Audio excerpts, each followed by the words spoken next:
মার্কিন president Donald ট্রাম্পের 2 সপ্তাহের যুদ্ধবিরতি ঘোষণার খবরে স্বস্তি ফিরে আসে পুরো ইরান জুড়ে। তেহরানের সড়কগুলোতে ঢল নামে জনতার আনন্দ উল্লাস আর আনন্দের সাথে শুরু হয় আনন্দ মিছিল। তবে এর মাঝেই আবারও আতঙ্কের হানা। যুদ্ধবিরতি উপেক্ষা করে আবারও ইরানে হামলা চালায় ইসরায়েল। বুধবার ভোরে ইরানের বিভিন্ন লক্ষ্যবস্তুতে বিমান হামলা চালায় ইসরায়েলি সামরিক বাহিনী।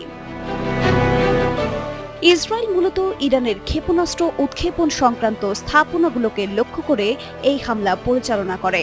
ফলে পরিস্থিতি শান্ত হবার পরিবর্তে নতুন করে উত্তেজনা ছড়িয়েছে। এর আগে ট্রাম্প ঘোষণা দেন, যুক্তরাষ্ট্র ইরানের বিরুদ্ধে সামরিক অভিযান 2 সপ্তাহের জন্য স্থগিত রাখবে, যাতে কূটনৈতিক আলোচনা এগিয়ে নেওয়া যায়। তিনি ইরানের প্রস্তাবিত 10 দফা পরিকল্পনাকে আলোচনার ভিত্তি হিসেবে উল্লেখ করেন।